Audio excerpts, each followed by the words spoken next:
A roundup of all that we know so far.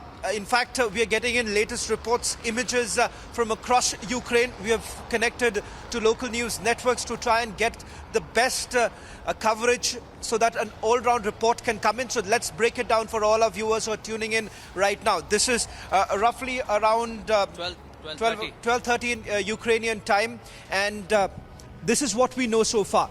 Now, as far as the offensive, the Russian offensive is concerned near Kiev, we are being told that from the northeast direction, there has been a lot more movement, advancement of the Russian troops, which is now being thwarted by the Ukrainian army.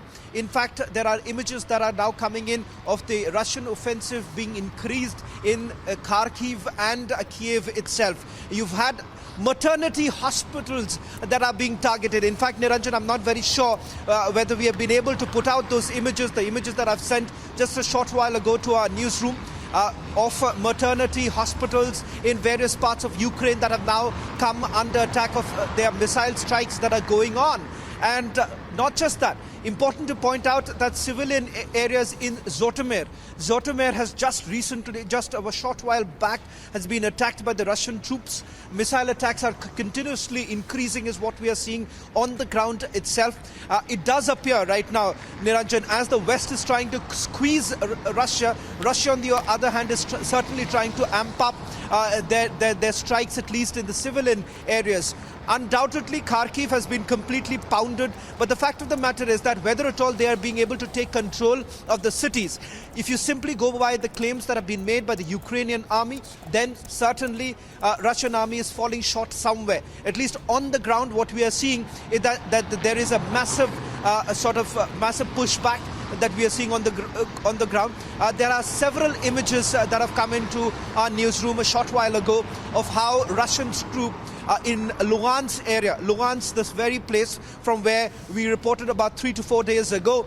In that area, what's a striking image of locals, bare armed, some of course with arms and ammunitions, but a lot of locals braving it out, stopping Russian troop advancement. You have people standing just in front of the tanks. In fact, there is an official sort of messages that have been being sent across in various of the telegram channels to the residents, asking them to pick up their arms and ammunition. In fact, they've also been given instructions as to how to make Molotov cocktails so that that can be thrown right at the front of the tank. That could lead to certain amount of damage. They're trying to slow down the Russian troop advancement. Now, if you simply go by the claim that has been made by the Ukrainian Defense Ministry, the message that we received from the ministry around 6 o'clock this morning, you would understand that the Russian troops, they are basically increasing their offensive by bringing in what they call the Battalion tactical groups. Now, what exactly are Battalion tactical groups? They are essentially the specialized force or the troops that were at the borders. Now, they have basically entered. 16 to 17 such BTGs have already been brought inside the Ukrainian territory. Remember, there were reports even before we landed in Ukraine when we were actually studying the country, what was the development like. The BTGs were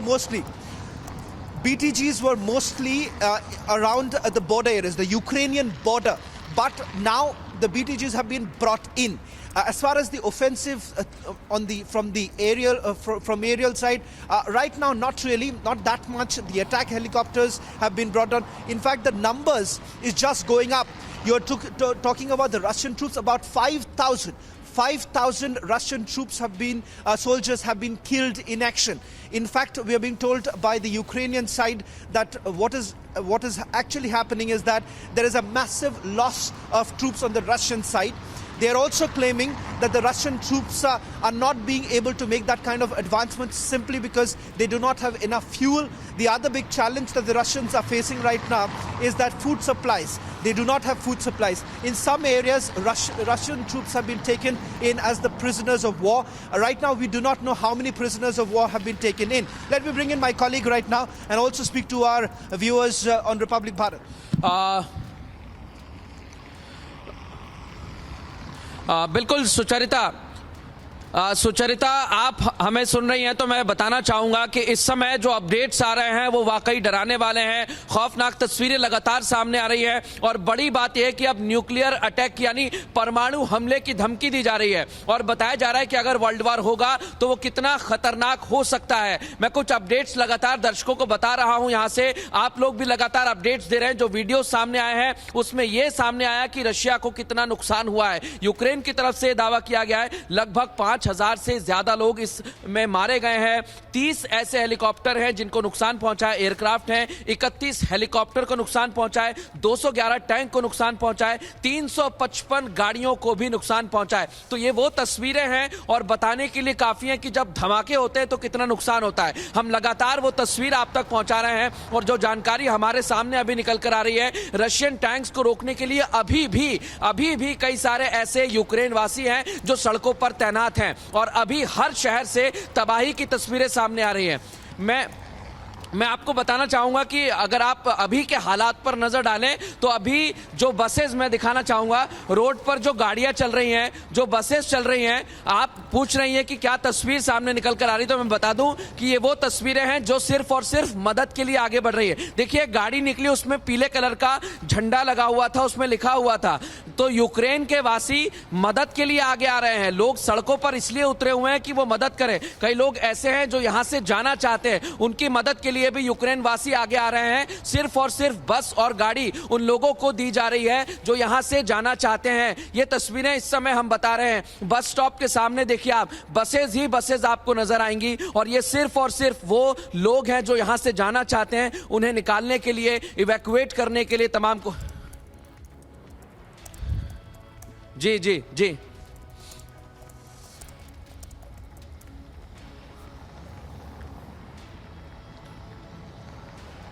बिल्कुल सोहेल, मैं दर्शकों को बताना चाहूंगा, हम घंटों फंसे रहे।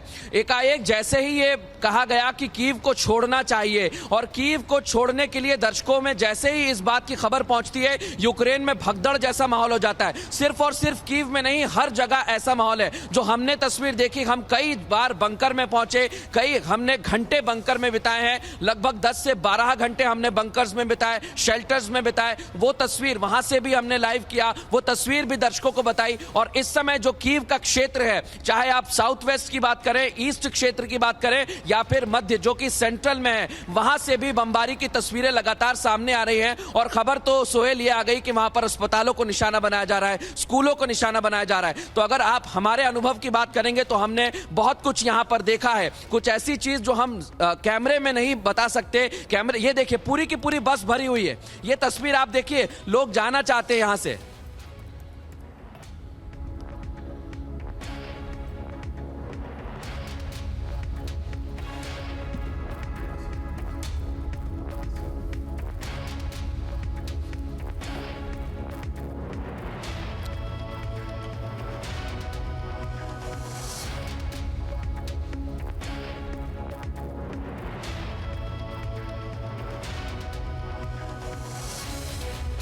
We're getting in some more breaking news now of Ukrainian government claiming that they have killed 5,840. In fact, they've put out a full breakup of how many Ukrainian or how many Russian soldiers have been killed. They claim 5,840 of them have been killed, 30 aircraft destroyed, 31 helicopters destroyed, 211 tanks destroyed, 60 cisterns, 862 armored vehicles of different types, 85 artillery pieces, 40 Grad systems, 355 vehicles, 2 vessels they claim. 2 vessels in the seas have been destroyed, 9 anti-aircraft warfare systems, 1 anti-aircraft missile system book they claim has been destroyed. Now, these are claims made by the Ukrainian government.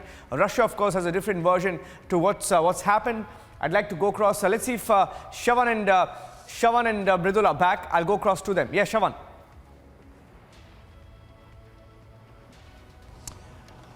Well, in fact, Niranjan, you've been pointing out the breakup as far as the Ukrainian army is concerned. But remember, what's really happening right now is both sides are putting up their own claims. If you simply go by also the counter, that is the Russian side, let's also take a look at what the Russians have to say. The Russians have already declared that this is just going to worsen. simply because of the fact that they believe that there is an attempt that is being made by the West to play out this entire waging the war against Russia through Ukraine. Now, they are saying that this is an attempt that is being made by the Russians to try and free the people of Ukraine from what they call a torturous regime. In fact, calling the president of Ukraine as someone who's a drug addict, calling someone, the cabinet ministers of Ukraine as a gangs of drug addicts. So that has not really gone down well with the people here in Ukraine. Let me just try and narrate this for you, for all our viewers who are tuning in.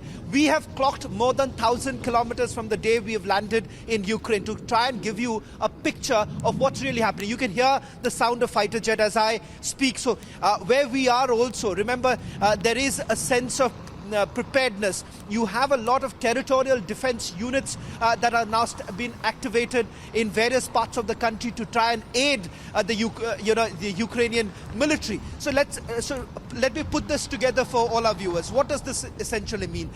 Let's understand that there is no anger against the Ukrainian government, at least on the street. We do not get that sense, simply because we have been speaking to a cross-section of people, and they say that right now what the president of Ukraine is doing is leading from the front.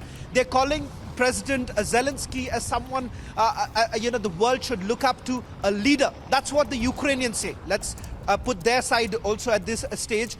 We have spoken to at least a couple of people since morning.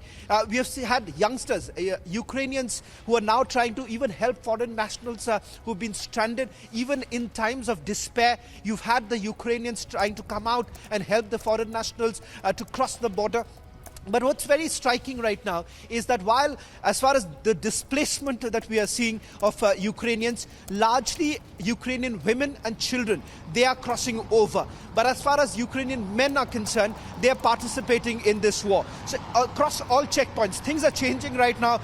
A lot of viewers may be asking, why is it that we are not being able to show those images that we did just about 24 to 48 hours ago when we were reporting from various checkpoints? The reason being is that there is a palpable anger right now because civilians are now manning those checkpoints. They are right now not in a position to perhaps understand what's really happening. So there is that trigger moment that a lot of civilians have at the checkpoint.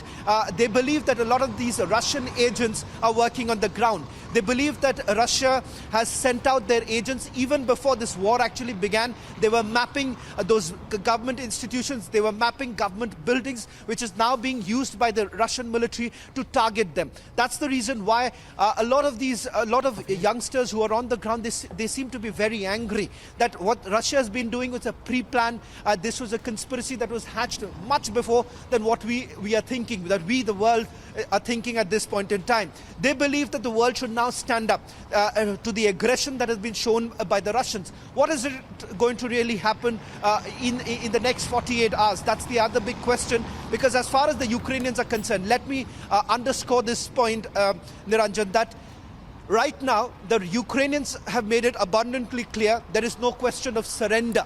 This is a fight for the glory of Ukraine. That's how they put it. They've been saying it's glory for Ukraine, and that should come out.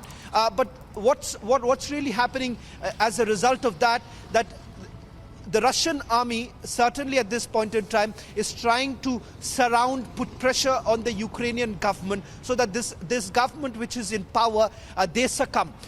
Earlier in the day, from the Ukrainian Defense Ministry, they said that there was a naval landing operation that is being planned by Russia that was around the Black Sea zone. Now, what does that really mean? That means that on the ground, not only the Russian army, you're also looking at the Navy being activated around the Black Sea, submarines that have been parked in that very area. So that in itself gives you an idea that Russia has a long-term planning at this point in time. They are not willing to blink. So question is, who blinks first? Yes. Difficult to answer. But what we have tried to do right now, Niranjan, is to try and give our viewers an overall understanding of the last 48 hours, because the images are absolutely very, very scary. What has really come from different parts of the country is schools, colleges, universities, maternity hospitals, all have now come under attack of missile strikes that the Ukrainian side claim have been from the Russian army, from the Russian troops. So it's not the military bases anymore. It's not the Donbas region anymore. It's come right into various cities. But let me tell you this, Russia still hasn't been successful in taking over the major cities of Ukraine. The battle is still on. The battle could continue for way longer than what we had expected.